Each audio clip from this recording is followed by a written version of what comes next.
Ang pagpapatuloy sa reception ng Snow Soul Clan, habang matyagang naghihintay si Yeonhwa sa pagbabalik ng ating bida, ay naiilang ang dalaga dahil sa mga mapangutsang tingin sa kanya ng ibang miyembro ng kanilang clan, at ito ang dahilan kaya hindi niya nais manatili dito. Kung hindi lang dahil kay Juyok ay wala na siyang planong bumalik pa sa kanilang clan, habang abala ang dalaga sa pag-iisip ay dumating ang kanyang mga kapatid na si Eren Soul at Faye Soul. Agad na winika ni Yen lang sa mga ito kung pumunta ba sila dito para lang makipag-away. Tugon naman ni Faye na napag-alaman nilang nakalabas na ito sa White Lotus Palace, kaya't pumunta sila dito dahil nais nila itong makita, at isa pa ay wala din naman silang kakayahang talunin ang dalaga kung makikipaglaban sila dito. Dahil sa narinig ay sinabi ni Yen lang kung nais lang naman ng mga ito na makita siya ay pwede silang tumingin sa kanya katulad ng tingin sa kanya ng mga hangal sa likod ng pinto. Ngunit sinabi ni Eren na nais lang sana nilang humingi sa dalaga ng paumanhin dahil sa mga hindi nila pagkakaintindihan. Dahil ng oras na nag-away sila ay nagkulong agad ito sa White Lotus Palace kaya't hindi sila nagkaroon ng pagkakataong humingi dito ng paumanhin dahil sa pambubuli nila sa kanya. Pasigaw namang winika ni Yen lang na kaya lamang ba kung ano-ano ang pinagsasabi nito ay dahil natatakot ang mga ito sa kanya, ngunit paliwanag ni Eren na masyadong ang biglaan ang kanilang paghingi ng tawad. Subalit ang kanilang pagtatangkang kausapin ito ay mahigpit na ipinagbawal ng kanilang ina, at maliban dito ay ipinag-utos din nito na tanggalin siya sa pagsasanay. Dahil sa narinig ay nagulat si Yen lang sapagkat buong akala niya kaya siya binubuli ng mga ito ay dahil nagseselos ang mga ito sa kanya. Pag-amin naman ni Faye na nagseselos nga siya dito dahil sa taglay niyang talento. Ngunit ipinagmamalaki niya ang dalaga dahil kasama niya ito sa iisang clan. Sinabi ni Eren na kasabay nito ay pasikreto silang kinausap ng kanilang ina na huwag na nila isama si Yen lang sa mga susunod na pag-eensayo.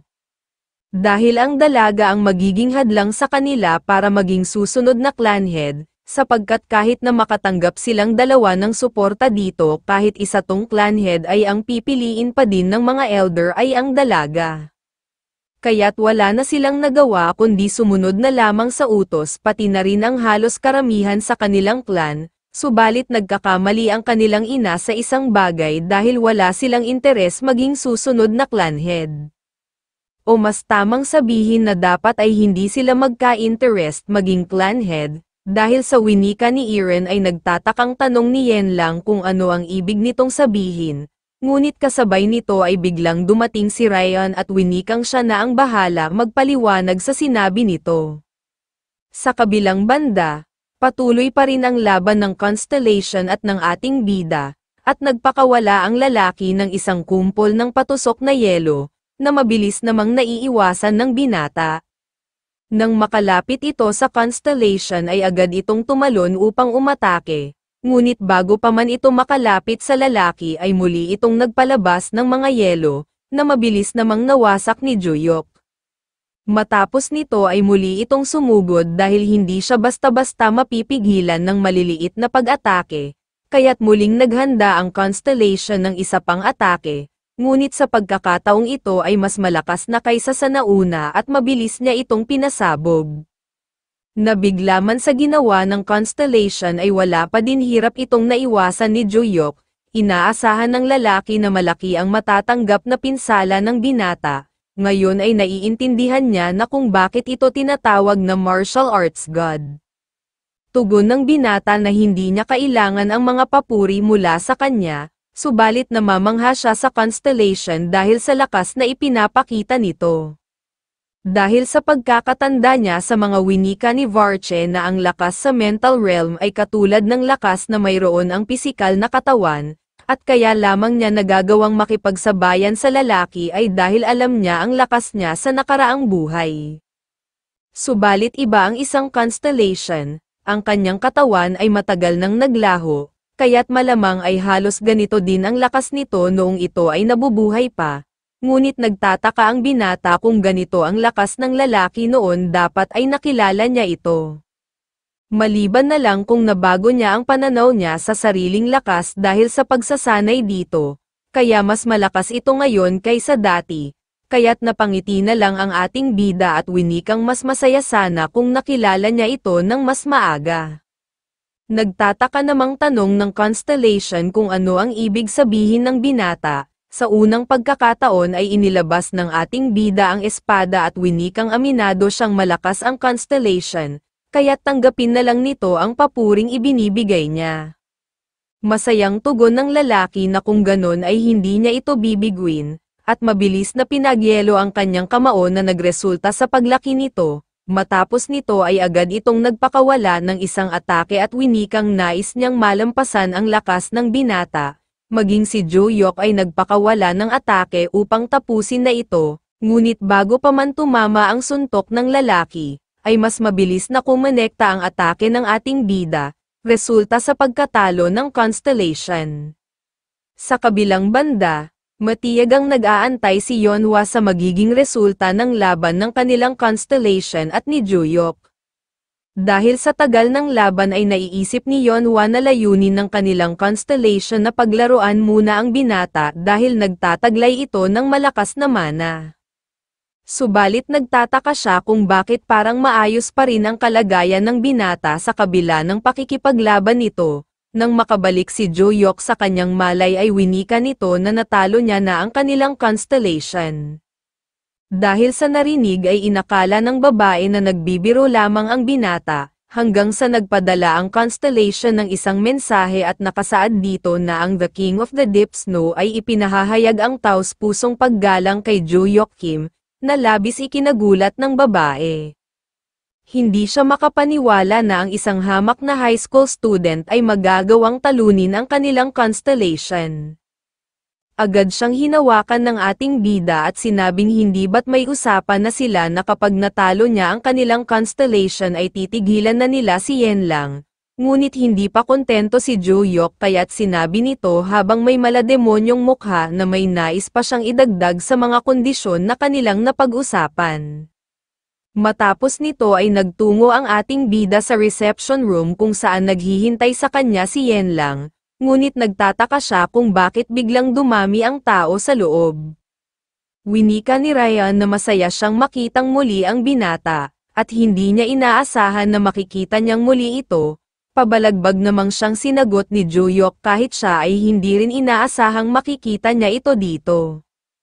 Tinanong naman ni Yen lang kung natapos na ba siya sa kanyang ipinunta dito. Na kinumpirma naman ng binata at winikang ikukwento na lamang niya mamaya habang pabalik sila sa Valhalla, dahil baka mapatay niya ang mga taong masama makatingin na nasa kanyang likuran. Habang naglalakad ang dalawa ay winika ni Yen lang na masyado mabilis nakabalik ang binata kaya't malamang ay natalo ito, dahil alam niya na sa simula pa lang ay isa na itong mahirap na laban. At higit sa lahat ay walang biyaya ang binata mula sa isang Constellation, kaya't kinailangan niya itong labanan ng sariling lakas lamang. Pag-aalala namang tanong nito kay Joyok dahil natalo ito ay ano ang ipinagagawa sa kanya ni Yeonhwa, tugon naman ng binata na nais ng babae na gawin siyang alipin ng kanilang clan. Nagulat si Yen lang at winika na kung ganon ay magsisilbi na din ba ang binata sa kanilang angkan. Sinabi ni Joyok na sa ngayon ay hindi niya pa alam, ngunit ang nasa kanyang isip ay kung gaano niya kaya katagal pagtitripan ang dalaga.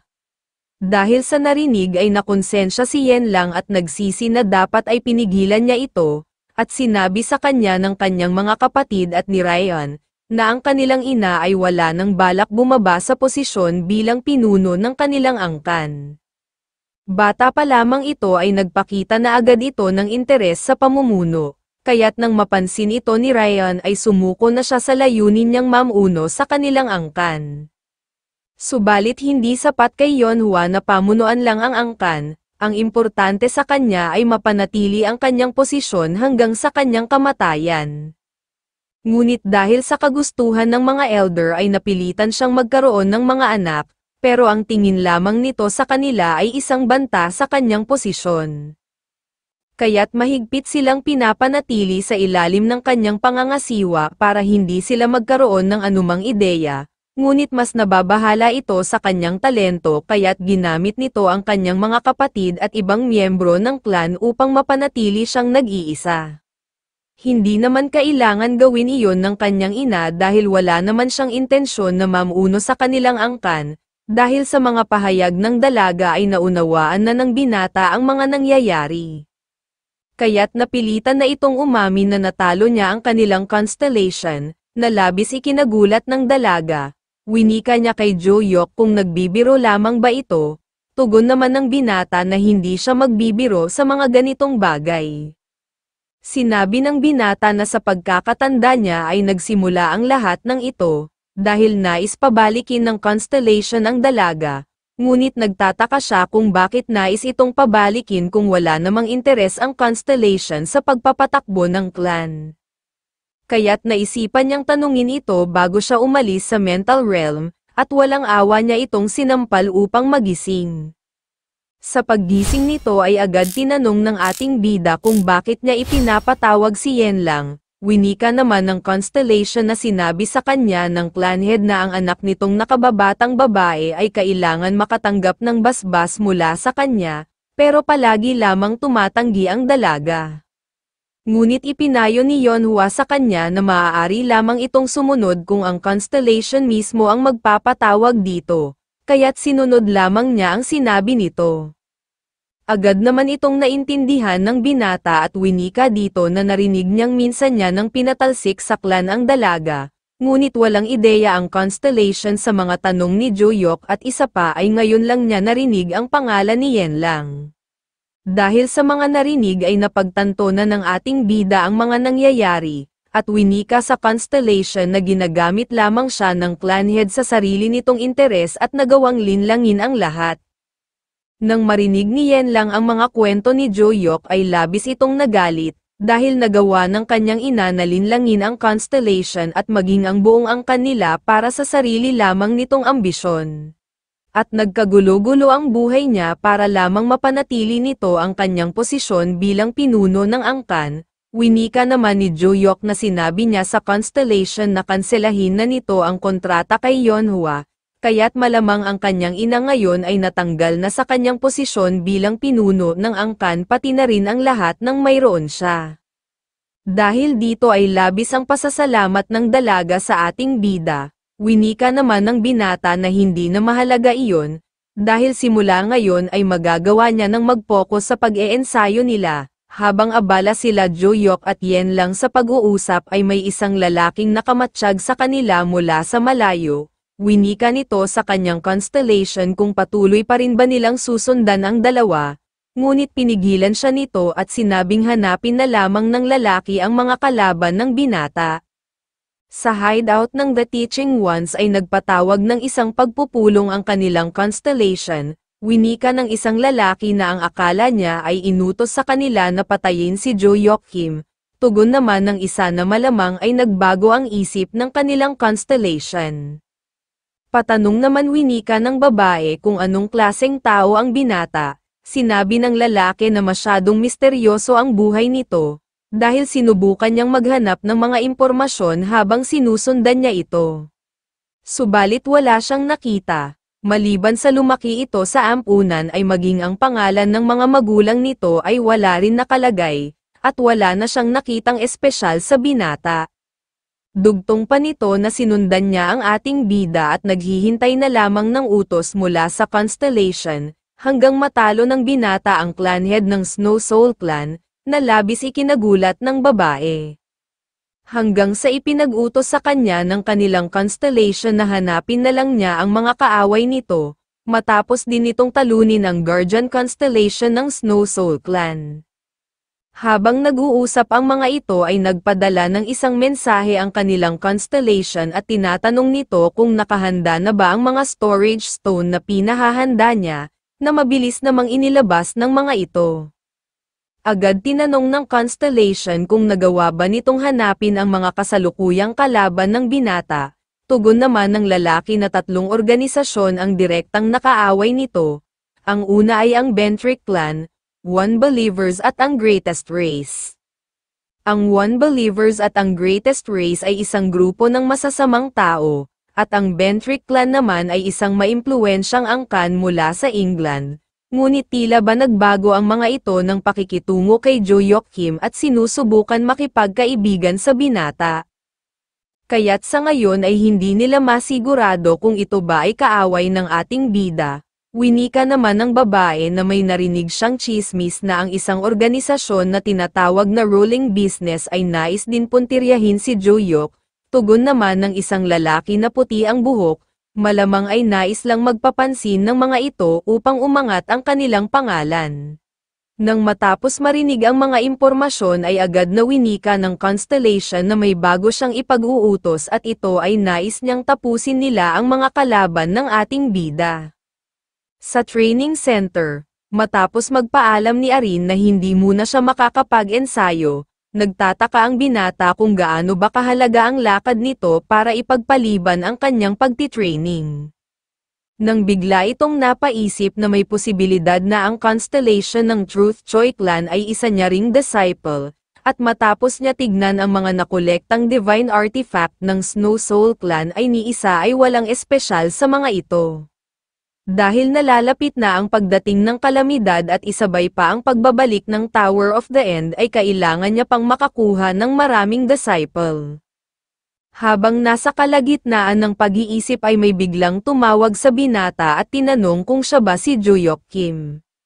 Ito pala ay si Black Cat ng market at winika nito sa binata na nais niya itong makausap. Sa paglabas ng dalawa ay winika ng binata na ang akala niya ay walang pakialam ang market sa pagkakakilanlan ng kanilang customer, kaya't ang pagpunta nito sa paaralan ay makakasira sa kanilang reputasyon. Dahil napansin ng pusa na medyo high blood ang binata ay winika nito na kumalma muna siya, dahil pumunta siya dito upang ibigay sa kanya ang isang imbitasyon, at ito ay mula sa totoong may-ari ng market, ang Constellation na tinatawag na Ruler of the Other Side. Kapag nagawa niya itong basahin at sagutin ay maaari siyang pumunta sa market, dugtong pa nito na maging ang ibang tao na nagpunta sa market ay nakatanggap din ng imbitasyon, dahil hinahanap ng kanyang Constellation ang taong may kakayahang basahin ang nakasulat dito. Maging siya ay walang kakayahang mabasa ang nakapaloob dito kaya't kung mabasa niya ito ay nakikiusap siyang pumunta agad ito sa market dahil ang kanyang Constellation ay maghihintay. Sa pag-alis ng itim na pusa ay agad na binuksan ni Jo-hyuk ang imbitasyon upang basahin ang sulat. Nang makita ito ng ating bida ay masaya nitong sinabi na kailangan niyang pumunta sa market dahil siya ang sumulat ng mga nakapaloob dito. Sa pagsapit ng gabi, habang naglalakad si Jo-hyuk ay tinanong ng Tower Master kung paano siya nakakalabas ng paaralan nang hindi man lang nagpapaalam. Tugon naman ng binata na dahil nagkaroon na sila ng kasunduan ni Instructor Lilia. Muli naman itong nagtanong kung bakit karakter ang ginamit nitong letra sa sulat imbis na ang karaniwang ginagamit nila. Hindi naman ito sinagot ng binata sa halip ay binantaan niya ito na kung hindi ito titigil sa katatanong ay pupunta siya sa mental realm at gugulpihin niya ito. Hindi nagtagal ay nakarating na ang ating bida sa market at hindi niya inaasahan na muli siyang babalik dito. Muling napatingin si Jo-hyuk sa kalangitan at kaya pala pamilyar sa kanya ito ay dahil sa taong nais niyang makita. Dahil ang naaalala ng taong iyon mula sa nakaraang 300 taon ay kulay ube katulad nito. Habang nakatingin sa kalangitan ay may isang lalaking nakamaskara ang lumapit sa binata at tinanong kung naparito ba siya dahil sa sulat. Kinumpirma naman ito ni Jo-hyuk at tinanong kung saan ba siya dapat pumunta. Winika naman ng lalaki na sumunod lamang ito sa kanya. Sa Market District 7, habang naghihintay ang ating bida ay nagtataka siya kung bakit wala pa din ang itim na pusa, hanggang sa winika ni Varche na tumingin ito sa mga gusali sa labas ng bintana, dahil ang gusaling kulay dilaw ay gawa sa pera. Tinanong niya sa binata kung naroon na ba iyon nang una silang nagpunta, ngunit winika ni Jo-hyuk na miski siya ay hindi niya maalala. Hanggang dumating na si Black Cat at winika sa ating bida kung nakuha ba niya ang tamang sagot sa sulat.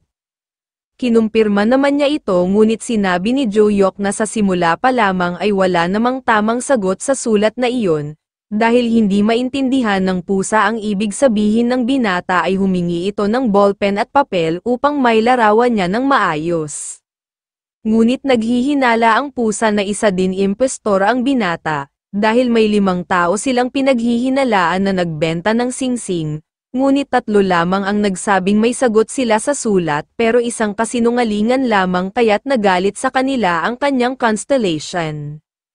Nang matapos ang binata sa kanyang ginagawa ay agad niyang ipinakita sa pusa ang kanyang sagot, napansin naman ni Black Cat na parehas ang mga karakter na ipinadala sa kanyang sulat, kaya tinanong niya ang binata kung ano ang ibig sabihin nito.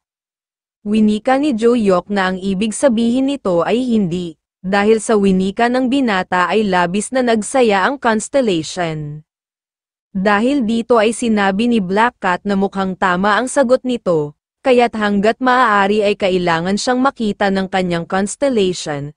Agad niyang inilabas ang isang tungkod na divine artifact at winika sa binata na mapupunta siya sa mental realm ng constellation sa oras na hawakan niya ito, na agad naman sinunod ng ating bida.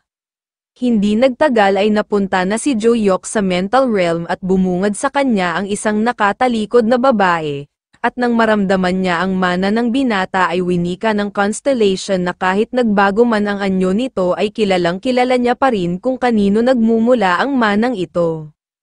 Masayang sinabi ni Joyok sa babae na matagal na rin nang huli silang nagkita, sabay tinawag niya itong Cookie, dahil dito ay mabilis na lumuhad si Cookie at sinabing masaya siyang makita muli ang kanyang master. Agad naman siyang pinatayo ng binata dahil hindi naman niya kailangan gawin ito, winika naman ng babae na mabuti at naaalala pa ng ating bida ang mga patungkol sa karakter, tugon naman ng binata na paano niya makakalimutan ang karakter na siya mismo ang gumawa. Dahil nang nasagip nila ito mula sa mga slave trader ay napagpasyahan ni Joyok na kuhain ito bilang kanyang disciple. Ngunit sa panahong ito pa lamang niya napansin na hindi ito marunong magsalita at sumulat, at nakakausap lamang niya ito sa pamamagitan ng pagtango at pag-iling ng kanyang ulo. Ngunit sa hindi malamang dahilan ay ayaw nitong matuto magbasa, kaya't napagpasyahan ng binata na gumamit ng karakter bilang kanilang pansamantalang komunikasyon. Dahil ginamit lamang niya ang mga karakter upang magka-interes ang babae sa pagsusulat, kaya't laking tuwa niya nang natuto itong magsulat at magbasa, dahil kung hindi ay mahihirapan siyang turuan ang babae sa martial arts.